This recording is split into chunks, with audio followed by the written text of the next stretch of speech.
Internet, I'm HamsterBomb. And I'm Zach. And this is HITBOX, the gaming podcast where we talk about whatever we feel like talking about. And hey, you know what? What? They came out this really cool thing after 1986. They called it 1988. But before that happened... Oh, wow. There was a prequel to 1988. There was? I think. Nobody told me. I think. That was before my time. Hold on. How do I know you're not making this up? Yes, I think there was. I think there was a 1987.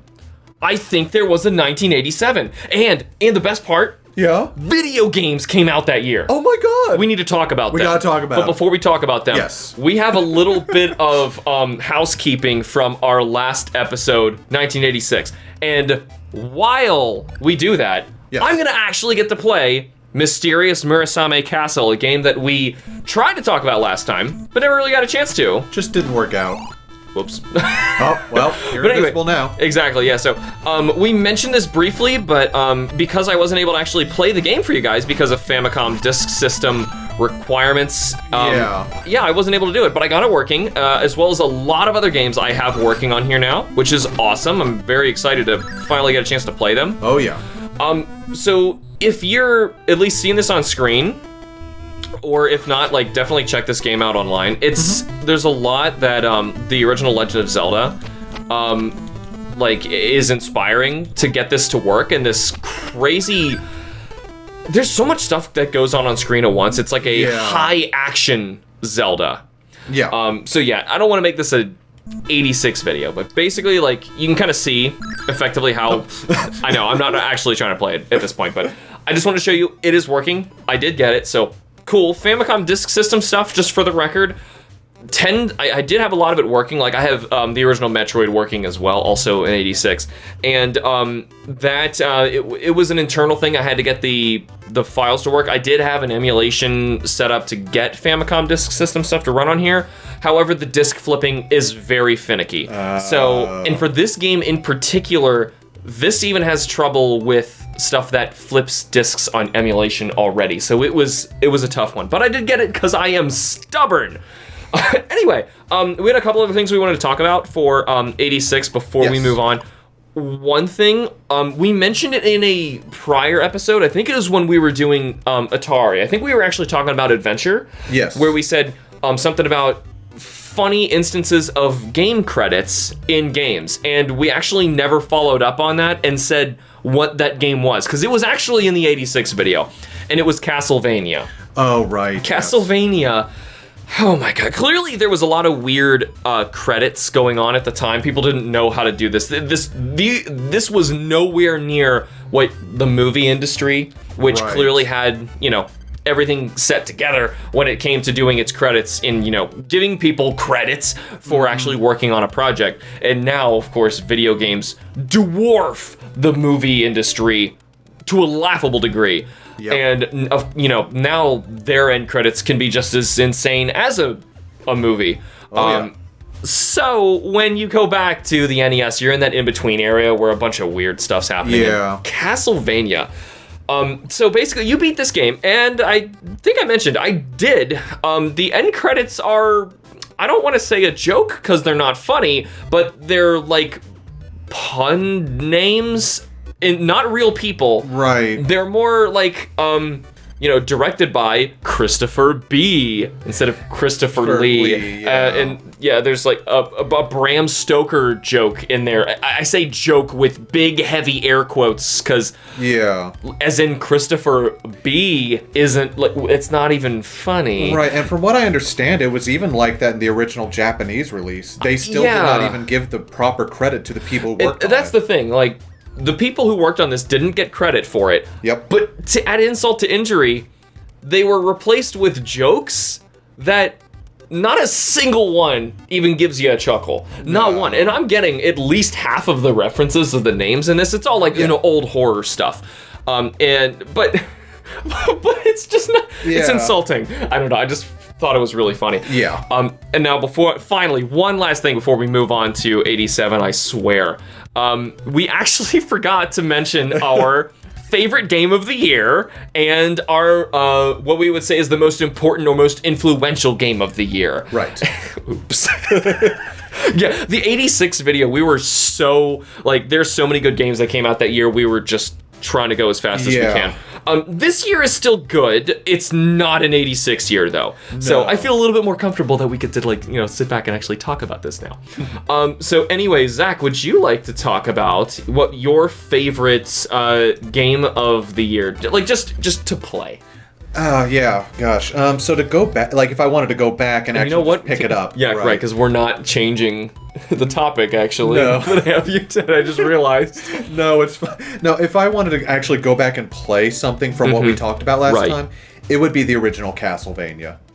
It's just, for me, it's so easy to pick up and play. It's aged pretty well. Yeah. Considering everything else on that list. It's punishing, but it doesn't, like, completely, force you to, like, start over from the beginning. It's not, like, that terrible. Like, it gives you more than enough opportunities to go in and just get better at the game. That gives you infinite continues, even though you have limited lives per continue. Right, the lives are there to help you through each act, and which is kind of similar to, I just reviewed Ghosts and Goblins, and it's very similar to that, where, the game is insanely punishing, but if you get to that next level, you are there until you power the game off, of course, but that's just the way that it works. So yeah, it is a lot of fun, and there's a lot of those really difficult games give you a drive to want to keep playing. Exactly. Because I was having trouble trying to explain that feeling in the Ghosts and Goblins video. Like, sure, it sure didn't age well. I'm gonna rank it kind of poorly, all things considered, but I still have a lot of fun with it. Yeah. Because it's so challenging, but at the same time, it's kind of fair, and I have a lot of fun playing it. And it's very simple. You have a jump and an attack. That's it. Yep. That's all you have to worry about. In Castlevania, you've also got your up and... Oh, the sub-weapons. Yeah, your sub-weapons, which managing that is a But it's not so overtly obtuse. Yeah, it's more about learning the enemies and how to dodge stuff and just stay alive. Right. There's a lot it's a lot of fun. So, most influential. The original Dragon Warrior, Dragon Quest. You like Dragon Quest? I'm gonna do this every time. I feel like we've made this joke before. Yeah, I know. I gotta stop.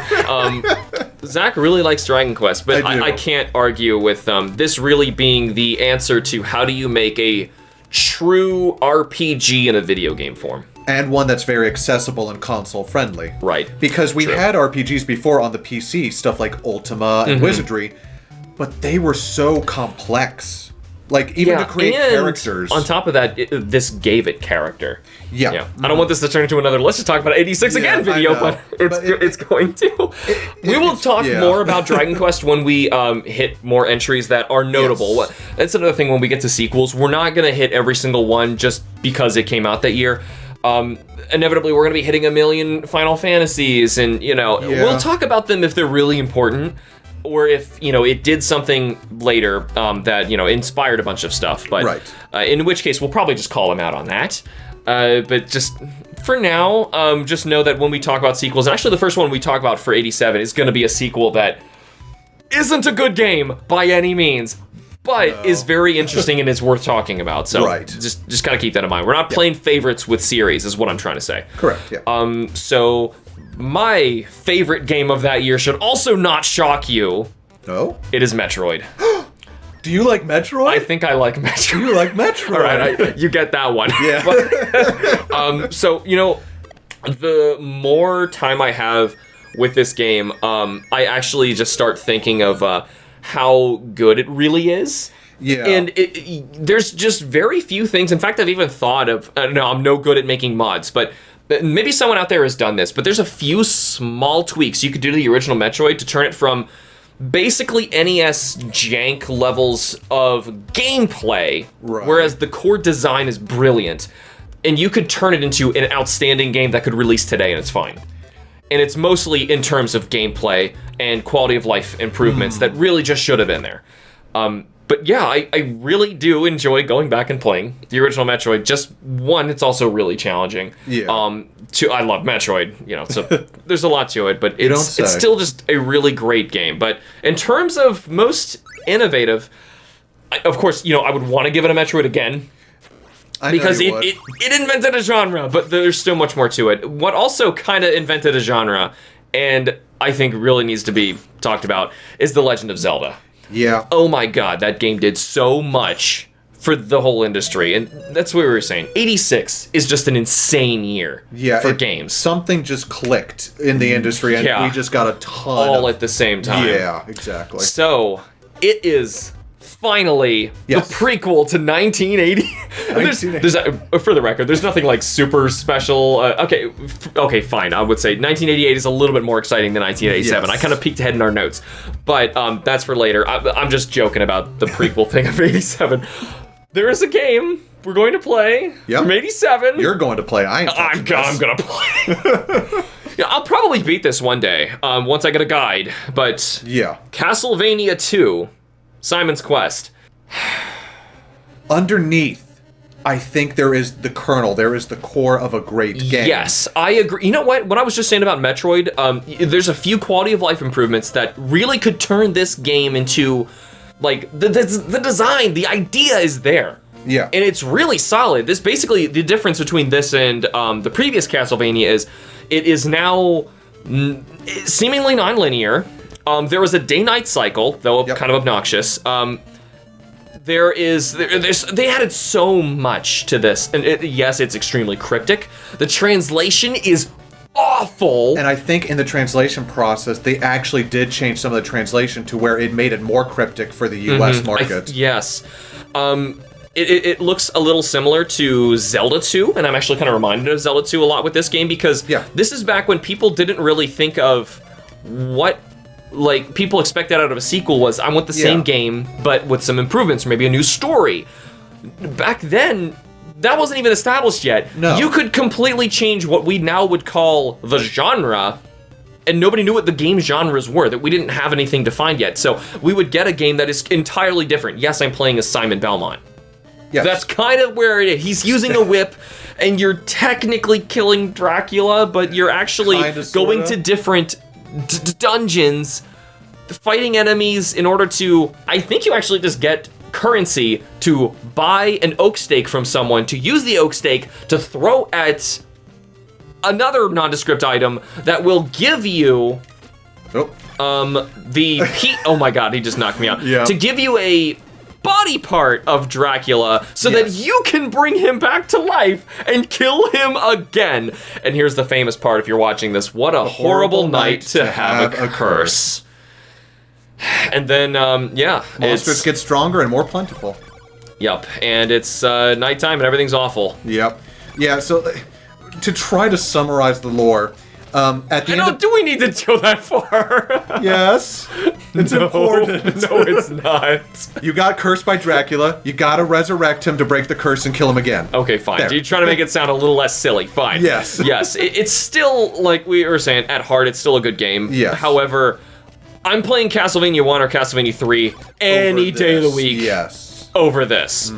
It also, another really bad part about this is there's a serious grind to try and get basically that in-game currency back up so that you can buy a lot of the things you'll need to progress and just beat the game in general. Do you want to tell them what the currency is this time? Oh god, it's still the hearts though, isn't it? Yes. Instead of using them for sub-weapons, you're actually taking the hearts of monsters, trading them in for items. Yep. That's the way I interpret it. It's a mess. Now, I'm not shocked that after this, they went straight back to, Castlevania 3's style of, Castlevania 1's style of, linear... action platform. I say linear, but we'll get there. Oh yeah. So there's a lot to talk about with Castlevania 3, but not now.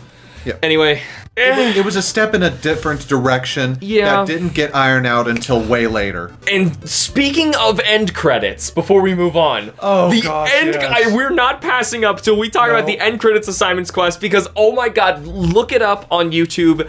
It is hysterical. They messed up the endings. This is the lightest way to put this.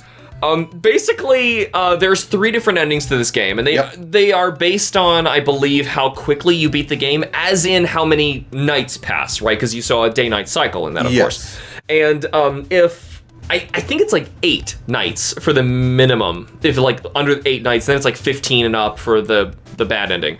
But that's the thing.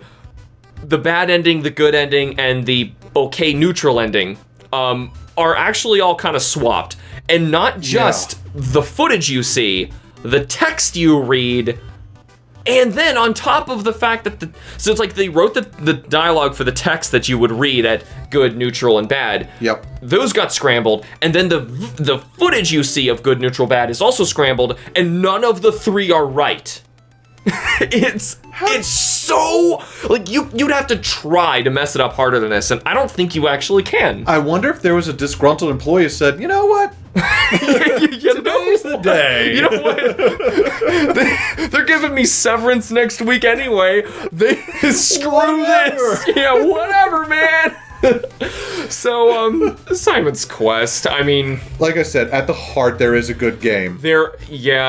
The exploration at heart, there is a good game there. But it's not well executed. No. Poor thing. No. So, another game we want to talk about, a very interesting one, and I actually... yes. I reviewed this, and...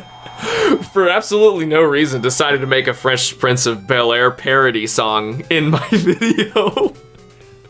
I don't know what compelled me to do that. This was a Patreon request for me to record it, so I was like, you know what? There's not much to say about Punch-Out, so I'm gonna sing about it instead. And the creative process is a weird thing, yo. Yeah, I don't know. Yeah. But anyway, Punch-Out. Now, I talk a little bit about the history in my video, yes. So I'm going to lean a bit on that, like, watch my Punch-Out video. Shameless plug. Yeah, shameless plug, because this started as an arcade and an excuse to get rid of lots of arcade cabinet monitors. Yeah, because it was a 2-screen system. Right. I'm going to get into combat. I'm going to get into the gameplay here, because what you would see on the top screen was actually just like the fighters and their health. Yep. And the bottom screen was just the action. So the NES is kind of solving how to combine these two things, and I just realized I have to beat Glass Joe on camera live now while Zach tells us about the significance of Punch-Out that I left out in my video. So this, gosh, it was just such a popular game. Like, I wouldn't describe this really as a fighting game. It's more of a puzzle game. Yeah, it really is. And like... Because you got to figure out patterns. Oh, God dang it! I see. I can never get that pattern right. Yeah, because I was gonna say if you actually hit him when it's coming up to you like that. I know. You get a star KO. Yeah, I know. I know. I've never hit it. He's got the glass jaw. Well, clearly I've never hit it because I can't knock the guy down. Oh, you got it. Up there. You go. Yeah, that's one. At least he's knocked down physically. But yeah. So there are other characters in this game. Believe it or not. Yeah, and we're actually the version that they put on here is just the version that they had to license later. Yeah, boom! There you go. There, got him with a star punch. You happy? Originally, this was released as Mike Tyson's Punch-Out. Exactly. Because he was the biggest boxer at the time. I think as I also pointed out, the only time I believe in history where the final boss of a Nintendo game is an actual real-life convicted rapist. Yeah. And ear biter. Yes. Famous ear biter. Let's not forget the ear biting. Mm-hmm. Just, yeah. Oh my gosh. Now, am I gonna do this? Yeah, you keep going. I'm focusing now. No, and that was the thing too. It's like, and that's what helped it to sell well. And because all that stuff came out about him, you nearly had it. You. Anyway, yeah, we don't need to do this forever unless you have more, because you have to knock him down 3 times in for a TKO. Right, for a TKO. So it actually takes bouts. That's actually something I appreciate in this. Bouts are, like we said, kind of puzzle based. You got to like watch and learn each fighter. They're all very different. Mm-hmm. And to be fair, Glass Joe honestly is not hard at all. He's supposed to be the joke easy one, but for the sake of my video, I had to not be able to beat Glass Joe. Though, in all honesty, it is, I believe Von Kaiser's next, and Von Kaiser, swear to God, I've never beaten Von Kaiser. If I sat down and really tried, I would, but... Would you get good enough to play it blindfolded? God, no. That is interesting, amazing phenomenon that is such a beautiful people can pull that off. That's insane. Oh, it's so good. Right. I was going to say the next game that we were going to cover on here, but I was going to go grab Mega Man. But of course, for the NES Classic, they don't give you Mega Man. They give you Mega Man 2. I had to put Mega Man on here. Which is so weird. Isn't that weird? It is. But anyway, I don't understand. Mega Man! Mega Man! And for the record, I have beaten this game because of this. Because I was actually wanting... Yeah, I have several states that I can show us from here, just to, jump around if I wanted to. One here with Dr. Wily unlocked, a fight with the Yellow Devil, which, oh my god, I hate him in this game, and I have no shame for doing the pause glitch to have him take a bunch of electric damage. Horrible boss fight. That kind of ties into what I want to talk about with Mega Man, the original. I think in this one, they got the idea of let's have a bunch of different options of routes you can take for an action platformer. Right. You get an ability for beating one of the bosses at the end, and you can use them to defeat the other bosses. Right. That's a really cool idea. Oh, yeah. The level design is very bad in this game. Excuse me. Well, at the very least bad. We can argue very bad. But there's some blatantly unfair jumps that they have in this. There's enemy placement is just cruel in a lot of places. I feel like emulation is just the way to play this game anymore. If you're gonna play it just because you, like me, you just want to play the game. I'm gonna skip past Dr. Wily's thing just so we can at least see. I think this is the final boss here. Yes, you're at the final boss. So yeah, I don't remember how to fight the guy, but yeah, it's... Oh, right, this was awful. Oh, no. I forgot how horrible this was. Is that, like, you use fire at first, and then I think you use, like, cutter. Yes, it's been... See, I never beat this one. I never got this far, so you're a better player than I am. Or just more patient. I'm very patient, I think I said. He's awful. But... There, you gotta dodge these, and... Yeah, again, he's getting me, like, constantly. Another system seller, and again, one that's got, like, a really phenomenal legacy that comes after this. To be honest, not a terrible starting place, but one that's definitely improved as time goes on. Come on! No! I had him! He had one little point left! And then it kicked you all the way back here. This game is cruel. And this is a ways back, I believe. This is like, you have to do all the phases again. They healed you at least, so it's not that cruel, but still. Thanks, KG Inafune. Yeah, jerk. No, we will go back and talk about Mega Man later. Not every single time. Because, to be completely honest, I think Mega Man 2 is worth talking about. Yes. And then we're probably not touching this till Mega Man X. Probably not.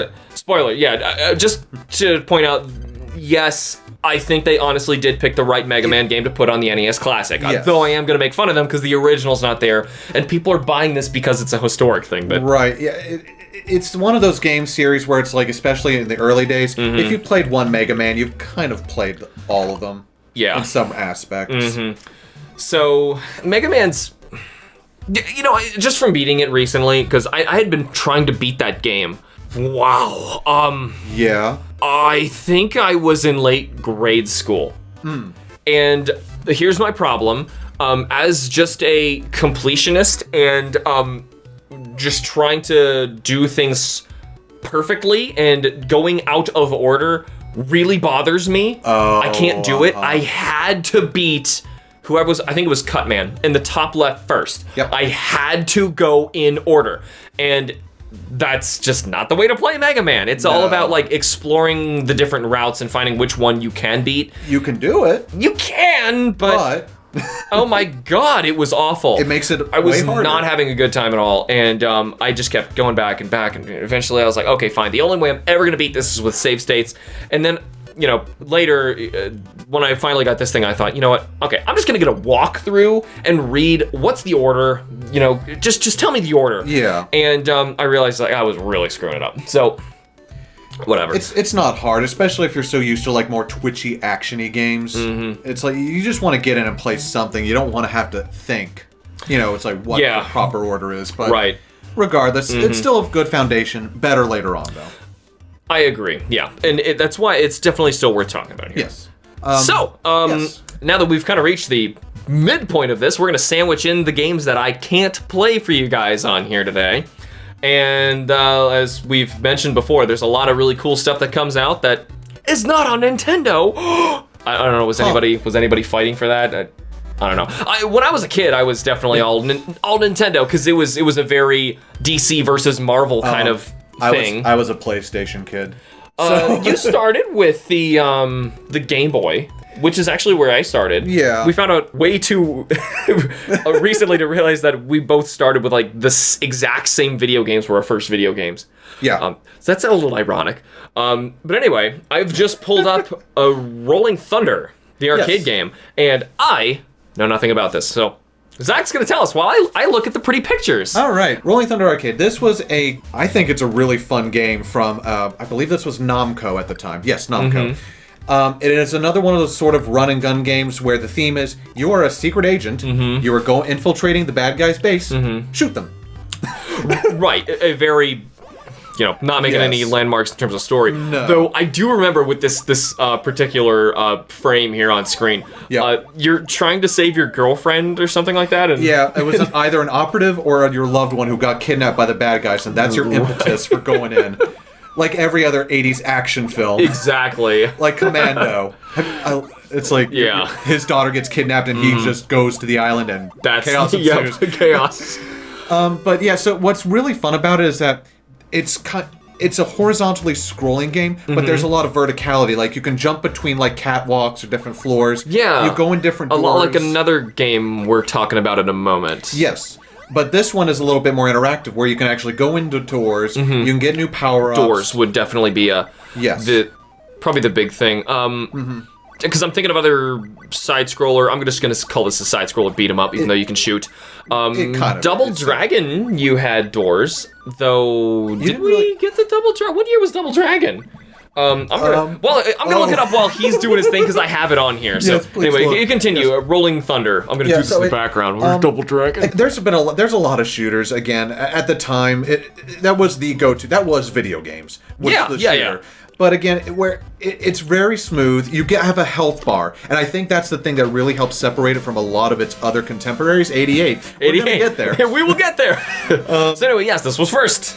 Yes. Doors! Doors! I'm giving this Doors. They're a good band. the health bar, I think that's the thing that separates it and makes it an easier game. Yes, yeah. It's a more accessible one. I don't remember seeing this one in the arcade, but however, yes, this next one was the one that I was thinking of. I have not played the arcade. I have played the family of games for this one. And we're looking at Shinobi. A big Sega game. Yes. And, I don't know why this is popping in my head, but when people are kind of mocking Sega nowadays, and I mean the younger generation who don't know Sega for anything but Sonic, they look at, say, Smash Brothers, and someone will bring up, what about, like, all the Sega characters? They go like, you mean Shadow? Or Dr. Robotnik? No, of course they would say Dr. Eggman. Then... That's it. But they have so many characters. Oh, now, I know. And Shinobi was a huge Sega character. Yep, it's what sold. It's what made Sega a lot of money that year, and it's also what helped to drive the Genesis sales later on. We got to think, like, as we're going through in history, like, these companies, they're going to die or succeed based on what they put out, and this market is... Nobody understands. This is like the Wild West. Yeah, it's so hyper competitive. You're only as good as your last game, and if you don't make enough money with this cabinet, tough luck. Better luck next time. Yeah. So Shinobi was kind of known for, like, I mean, once again, we have another side scroller. I'm not gonna call it quite a beat 'em up because you can kind of throw shurikens. Yes. But it is a tough as nails game. Yes. The whole family is. Why am I calling it a family? It's a franchise. But yeah, I've played the others on the Genesis ports, but yeah, it's just freaking hard, man. Yeah. No, and again, this is around the time that ninjas were like uber popular in the 80s. Like, you had uber popular. Yeah, way cool. They were way past they cool. were totes cool. Totally tubular, bro. Yeah, so ninjas were the thing. We'll get into more ninja games coming later. Yes. In fact, my preferred ninja games. If even that's a thing. But yeah, it's just crazy hard. So real quick, like the whole point. The graphics were really nice though. Yeah, for the this graphics time. in this are really, really good. Yeah, so you're playing as a Ninja Joe. You're rescuing hostages and going up against again another evil organization. Throw shurikens in their faces. Yep. That's again. And another thing about this, I believe it carries over to this one because the other ones in the family were going by the logic of one-hit kill for enemies. So it didn't really matter what you hit them with, because shurikens were limited. You had if you got right up close and personal, you had a sword. Yes, but same in this one. If you got that close, you're using it out of desperation. Because you really just wanted to nail people from farther away. Exactly. It's supposed to, in that regard, try and make you feel more like you're actually getting to play as a ninja, which was really interesting because gameplay-wise, everything else was, run to the right and smack them, smack the bad guys. But this is more of trying to be extremely careful, and that's why it was so hard. Because if you're not extremely careful, you're gonna die. Yeah, because I think it was successful based on the theming and just like the music in it is actually not too bad. I really like it. Yeah, it's pretty good. I still say it's really good. Yeah, I actually it's really good. I mean, if it, we're talking about arcades, that's the thing. Like, Shinobi was a really big series that just kind of vanished. And you know what? It's funny because recently, the Nintendo Direct, we had ActRaiser of all games randomly get a new instance. And I would never expect ActRaiser. No. But Shinobi, I would not think twice. If there was like, boom, we're making a new Shinobi. Yeah. I'd see that because that's how big Shinobi was. So it's really cool to see a lot of attention to these, especially when they're brought back in. I believe in that same Direct, it was brought back in the Sega Genesis collection of the whatever they call the expansion to plus NSO pack, yeah. Yeah, plus expansion. Yeah, right, for NSO. So anyway, we're not going to talk about all that jazz today. So let's move on. We got we'll try and go a little bit quicker. We got a couple more here. So this is Dungeon Master. Yep, this was for the Atari ST initially. That was a computer back in the 80s. Atari actually made computers at one point. Now they don't. They are shadow of their former selves. Technically, they all kind of make computers. But no, Nintendo was even trying to cheese it in Japan, calling it, this is the family computer. Yeah. But no, this is like for legit desktops with keyboards and stuff like that. So again, this is from the year 1987. This is an RPG where you actually form a team of 4 people and you're exploring a dungeon. And this basically takes like the first-person perspective of a lot of RPGs and just adds so much detail. Like, before we only had wireframes that we're looking at. I remember at the time, well, it would actually be later. I didn't exist at the time. But when I was a wee lad, one of the coolest things was like a Windows 98 screensaver. Obviously, I jumped like 10 years. Yes. You know the one of the maze? Yeah, the brick maze. Yeah, and it's like solving itself. Obviously, you couldn't play it because it was the screensaver. Right. But it was so cool and like mesmerizing. I know this sounds so stupid for...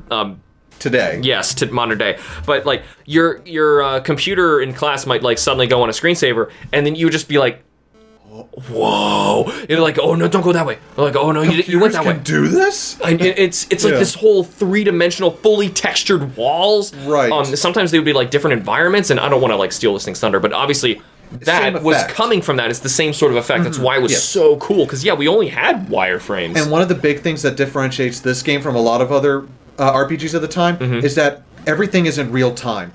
It doesn't wait for you to take your turns. So combat's in real time. The enemies are moving at their own pace. Is this the first instance of ATB? Not really. You're not, because you're not locked in a screen. Okay. Okay. So it's just free action. Because I was thinking like, that's... So as we'll get to that. You can move. The enemies move on their own time, and they attack whenever they feel like it. And you just have to do resource management and manage your attacks. And it's a really fun game. Some of the UI in here just to pull it up a little bit bigger. Yes. Yeah. It's a very interesting game that definitely forgotten to time. Yeah, you don't see hardly anything. It lives on in other dungeon crawlers. Like, some of the more recent ones, like Coven of Darkness, the new ones from NIS. Yeah, and I've played several Super Nintendo RPGs that really love doing that, the 3D maze thing, because now, of course, you're going back, you're probably thinking like, oh, this just looks terrible. Who cares, Yeah, or who cares, but it was so cool. Seriously, like 3D games did not exist, and we're so far off Like, they wouldn't be here for years. God, almost a decade? And we're looking at this, like, this looks... In the early 90s in the arcades, looked incredible. We got 3D. Yeah, but at home, we didn't really get true 3D until around 95, 96. Yeah. Anyway. Pop on forward. We have Maniac Mansion. Maniac Mansion. Mansion. I'm sorry. I am dyslexic, guys. I'm gonna screw. What were we say before this started? Actually, we were like, Zach was making fun of the fact that, like, I spelled Shinobi wrong in here. You're like, yeah, I'm actually gonna read Shinobi. So now I should have done that. Just to mess with you, Shinobi. You know. Anyway, Maniac Mansion. Right. So, this was one of the first, I believe the first, actually, point-and-click adventure games that LucasArts ever put out. Really? Yes. This was like... I know LucasArts. Yep. The guys who made Star Wars. Yeah. But yeah, so this is like the progenitor of stuff like Day of the Tentacle, Full Throttle, and Monkey Island, where you have a cast of like 5 people, I believe, and you only can choose a select few of them to go into the mansion to save one of your friends who got kidnapped by the maniacs who live inside, which is just a family just minding their own business. And you're invading their home, even though they did take your friend, but you're still, it's like, why are you in my house? I'm here for my friend. Oh, you're never leaving alive. What? And I don't remember if this one had no deaths or anything, but... No, you could die in this one. That's why you had the multiple characters, so it was still stuck in that trope. But this was the game that really used what was known as the SCUM engine, which, it's an acronym. Don't ask me what it stands for. I don't remember. But I just looked it up, and it stands for Script Creation Utility for Maniac Mansion, wouldn't you know? But the whole thing is, you no longer have a text parser. You don't type in what you want to do. Right. You click what you want to do, and then you click on the screen what you want to click on. And you can get either information or talk or interact. Which, again, sounds like so archaic. People are probably rolling their eyes. Why would you ever even want to play that? But it's a heck of a lot better than typing and guessing what you're supposed to do. Yeah. Yeah. Especially in an adventure game like this, it feels so much more interactive. Like, yes. The idea at the time, it felt like I can do so much. You know, even if we're comparing it to, like, say, Super Mario Brothers, right? A very popular game that had existed at this point. Yeah. That is really just, I mean, you can run and you can jump. That's it. That's it. Yep. This, you can smell a flower. You can look under a bathrobe mat on the floor. You can maybe clog up a toilet. Yeah, so like to get into the mansion, the door is locked. So the first thing you have to do is actually interact with the welcome mat in front of the door. And there's a spare key that you can actually pick up. I don't know if I'm mixing it up with another game, but is this the game where you can take someone's pet hamster and put it in the microwave? Yes. And then you bring them the dead hamster. Yes. And they like start sobbing. Yep. That's real. And Mario can't do that. Nope. And that's why this game is memorable. So see, I did remember this game. I just screwed the title up at the beginning. No, you're good. But anyway. It's a good game. It is, yeah. So we have one more of these before we're gonna get back into some actual action in here, and Zach is rubbing his hands because this is we saved the best of the pictures can't play this for last. Yep, Phantasy Star. Now this one is still going on today. Yes, it is actually. Which is good. Good for them. Yeah, no, the new online game actually got a huge update, and yeah, it looks really cool. But because the RPG scene is a really tough one to try and survive in, especially for this long. But right. Yeah, Phantasy Star. This is where it made its debut. Yep. So again, 87. This was for the Master System, and the whole premise is, and this is, again is pretty groundbreaking again for the time. You play as a woman by the name of Alice, whose brother Nero is killed by the evil Galactic Emperor for interfering in things he shouldn't have. And so she takes it upon herself to go up against the Emperor and avenge her brother's death. And it's standard, typical RPG affair. You're going around the world and you're collecting, items and gathering party members, leveling up by killing enemies. The thing that separated it was a break and a breath of fresh air for the RPG scene because it was not fantasy. It was science fiction. Right. Like Star Wars. It's like they kind of catch you off guard with their title. And I remember... because I actually knew next to nothing about the series when I first started playing them for funsies with the, what is that called? The Sega Classics collection or something like that on the Nintendo Switch you can buy. Yep. It gives you 2, 3, and I think 4. Correct. And yeah, I was like, whoa. Yeah, we have like phaser guns, and this is all like sci-fi theme, but also like you go out and you do random encounters with the regular RPG monsters, and it's just this weird concoction. So yeah, like I said, it kind of reminds me of Star Wars in that regard. Yeah, it does kind of feel a lot like living in a Star Wars world. Right, and the thing that I really love is that you're not constrained to one planet. About like a third of the way through the game, you get a starship, and you can actually go to the 2 other planets in the Algol star system. That's really cool, just because like it's all flavor and it means so much for the player. But in terms of the game, it's just a different map. Yeah, but that's so neat, because dumb little things like that really meant so much to people playing games, because when you played games where, let's be honest, in this era, most of what the fun is in the imagination of what you're doing. Right, because you have to fill in so many gaps, because the graphics and sound aren't there to really just tell you. Right, and especially with an RPG, when you have so much more that you can like work with, and then long-term gameplay. Yep. If you do something like just little things like that, just in terms of flavor, the game is suddenly like miles cooler, and you're blowing people's minds for very, very little things that today nobody would think about. Yeah, and one last thing I do want to talk about. Speaking of Sonic from earlier, the Sonic creator Yuji Naka actually, this was a game he worked on. He was the technical and the code guy behind all this. Sega. It's another one of those. Sega doesn't have any properties. Yeah, right. About? Yeah.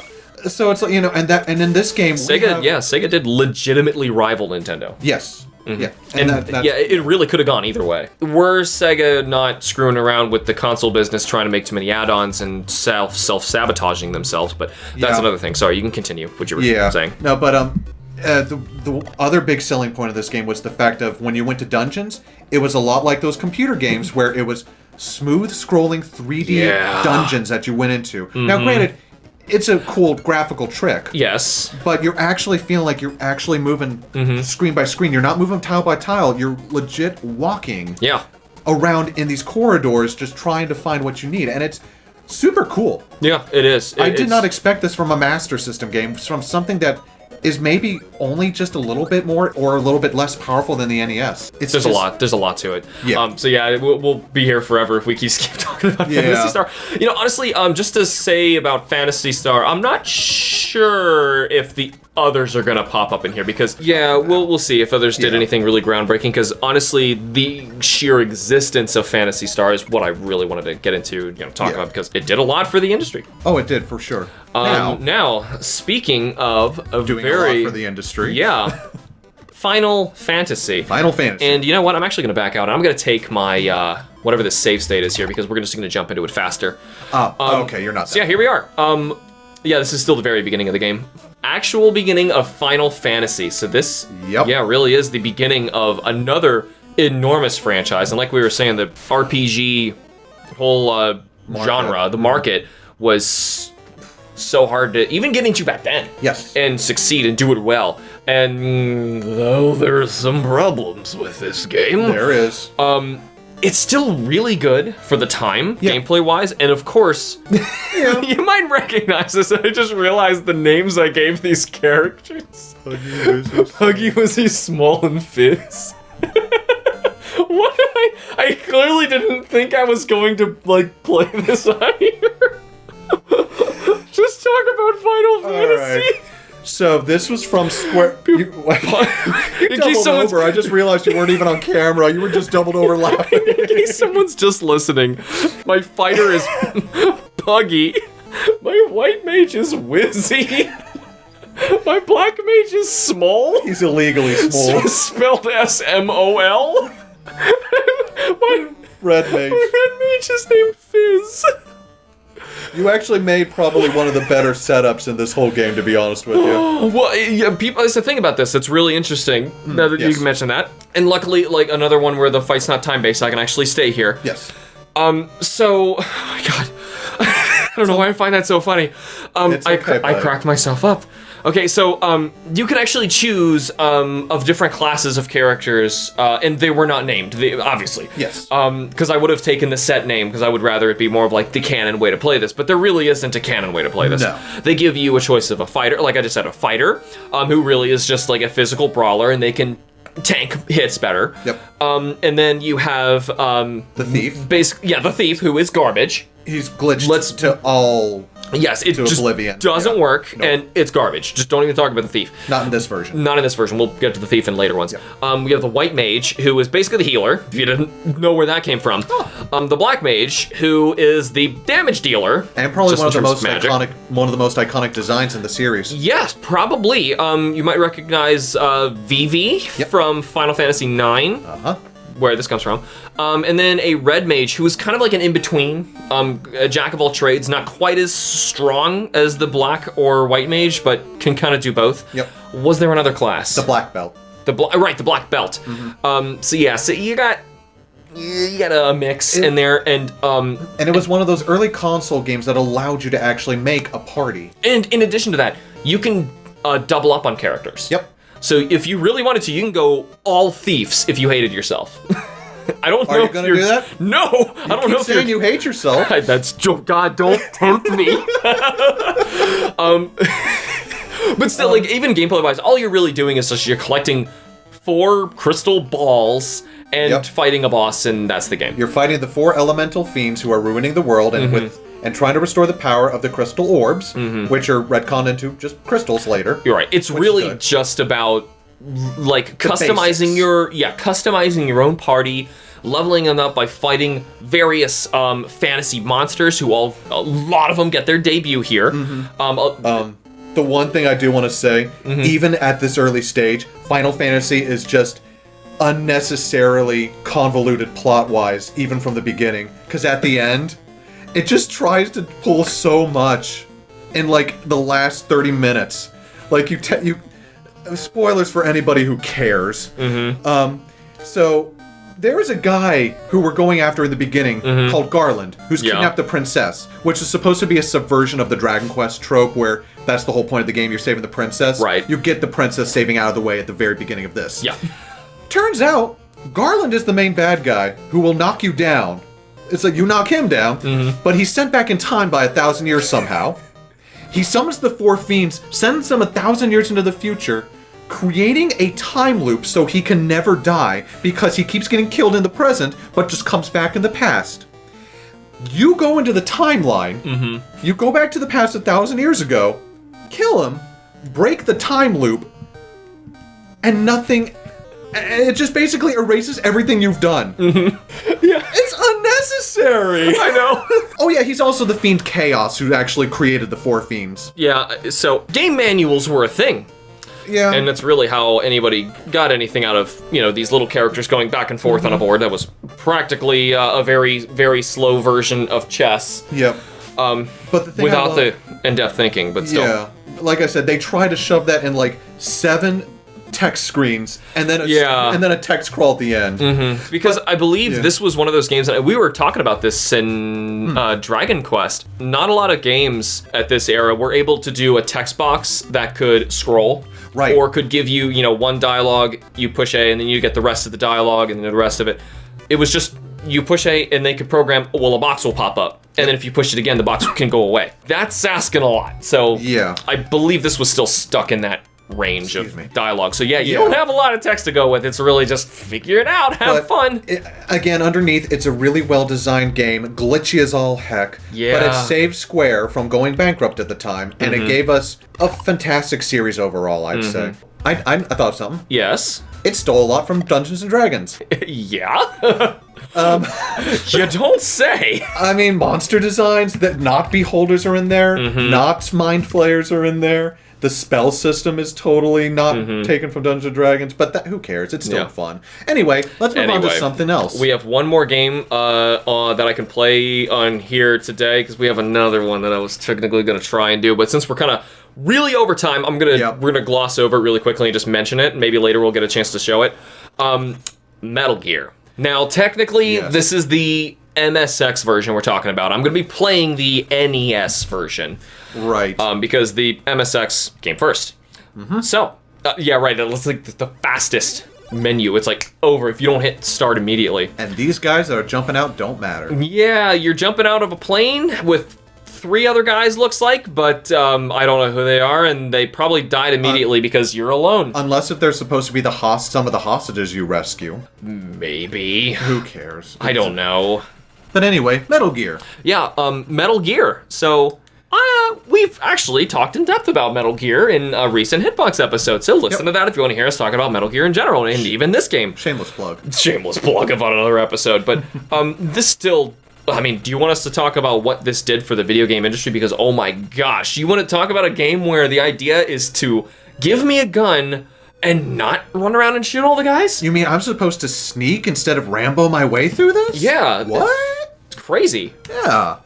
I mean, yeah, it basically laid the foundation for the stealth action genre. Right. It definitely did. Though this one is janky. Oh, very much so. Very jank. Well, like this guy. I'm getting sleepy. Oh, this is updated. This is a retranslation. Really? It's not I feel asleep. There Just we kidding. go. There it is. Right. Yeah. I completely forgot about how janky that was, and how like you can't walk through obvious spots like this that you would think you can because the collision's and this really wasn't off. even in the original version of the game. And you're punching dogs. Yeah. Like that's the game. Early on, you're just kind of punching dogs. Yeah. Well, again, this wasn't even the original game. Like no. You were immediately at Outer Heaven and just infiltrating. You weren't going into Outer Heaven. And you die so fast in this game. This is a really hard game. To really just to drive home the fact, like, you are a piece of meat and it is very easy for you to get got. Yes. It's like they want, you... I have located binoculars. You have located binoculars. Right. No, I have. Boy. And then the guy respawns, shoots you, and you die. Metal Gear. Yeah, Metal Gear. But anyway, so it still did a tremendous amount of fun. I want to say making people rethink what a genre was. And that was super important. As we've said it to this point, like, nobody really understood what a game genre was. They just kind of, like, did stuff. And this was kind of, I was going to say taking from other things and re-inspiring it, but we're looking at a cover where it's Kyle Reese from Terminator.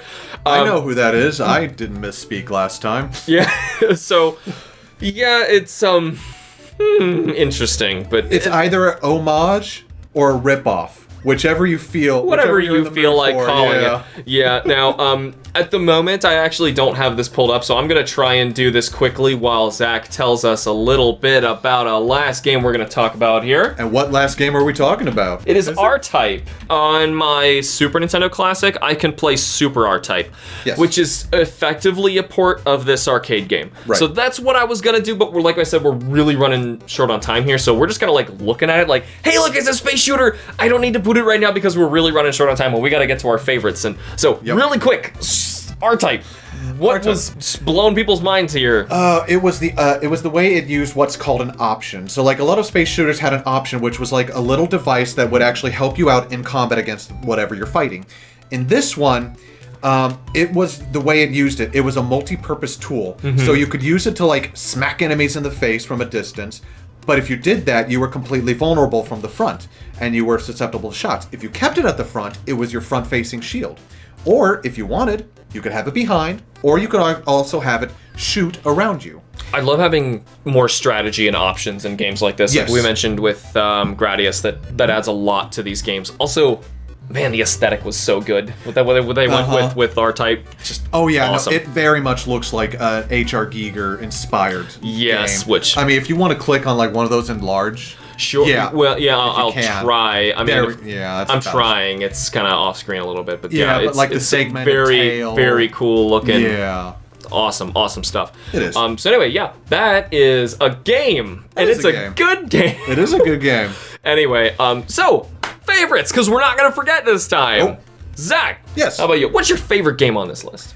Phantasy Star. Phantasy Star. I'm not too shocked.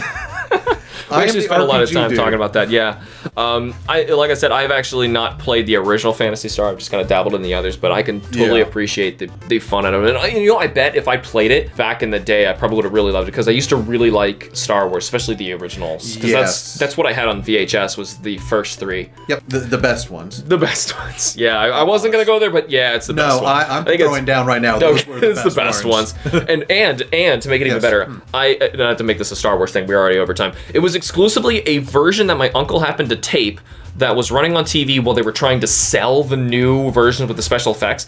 But what they were airing were the originals, and then during the commercial breaks, instead of showing commercials, they showed how they made the originals and what the special effect will look like. So basically, even me, 6 years old, goes, those are better. Yeah. But anyway. Exactly. Yes, they are better. Influential. Most influential, I have that as Maniac Mansion. I gotta agree with you for how much this was changing from, like actually text input to like we were saying from past games. Yeah, and it's like, it's still stuck in some of the tropes of adventure games. You can't screw yourself over and like get killed and have to start again or load a new save. But what would eventually come out of it, and the way that adventure games were going to go as a result of this game, it just made it so much better in the long run, I think. I agree. It's funny because I was saying before, this is not a killer year for games. It's good. It's a good there's a lot of stuff that's making it start, but personally, stuff that I really love, there's not many here. We'll get there. Yeah, so I'm actually going to flip-flop what I have for mine. I don't know why I wrote it like that. I must have been thinking of it backwards. But I'm going to say my favorite one to play on here is Mega Man, even though it was just pissing all over it. Because to be fair, I realized that's the only one on here that I've 100% beaten. So you got that there. It's still a really good game. I still like Mega Man. I mean, I just give it to Metroid in the last one? I mean, like, it's close. It's really not the same thing, but it's close. Yeah. So my most influential, I gotta say, is Final Fantasy. There's so much that's coming from there. Even if it's just influencing what Final Fantasy will be. Even if I just stay there. Well, and without it, we wouldn't have what we would eventually have as the RPG boom later on in the States. RPGs were huge in Japan. That's true. And they were still very niche for us, even around this time. Right, they had to get them developed in a way that you could get it in people's homes and they would actually like try it and it would be more accessible to them. Yep. And Final Fantasy is not an easy game. No, oh gosh, but it's definitely one, like, there weren't a lot of easy games back then. The idea of a video game was you wanted to pop it in and you wanted to get the most out of it. So if you're playing it for a long time, or if you're able to grind, which was a new concept in the West, then you're not only adding more time to it, but you have something to work towards. It's like a completely new feeling. Yep. And it's really ambitious. So I can kind of flip-flop that as my favorite versus the most influential, because they both did a really great job at like doing that. But yeah, I can appreciate that. I got more things to say about the later years coming up, but still. Oh yeah. Yeah, there's a lot to 1987. If there's any games that you guys really loved from this year, then let me know. See if we missed any, because it's entirely possible. We're just kind of flying off the cuff. You mean this isn't all the games that came out that year? It's not all the games that came out this... What? Well, this is just a prequel to 1988. Oh, that's when all the video games That's when all the video games... Actually, okay. To be honest, it was 86. 86 is when all the killer ones... At least our favorites. I don't know. There's still some really cool stuff coming in 88. For sure. Like, I have some, like, it was much tougher for me to pick some. But we will get there when we get there. We will get there. Yes, we're already way over time. Anyway, thank you guys so much for tuning into this episode of HITBOX. If you enjoy the show, you can help us keep it alive by supporting us on Patreon with the links in the show notes and this video's description. For those of you on YouTube, remember to like this video and subscribe for more. Be sure to let us know what you thought of the show and what other topics you'd like to hear us cover in the future, like maybe the sequel? The sequel? The sequel to 1988? What if we do the sequel to 1988 before 1998? Or 1988. Oh my gosh, what if we did it before 1998? This is some Back to the Future thinking. I can't wrap my head around this. Never mind. Thanks for watching, guys. See ya. Bye.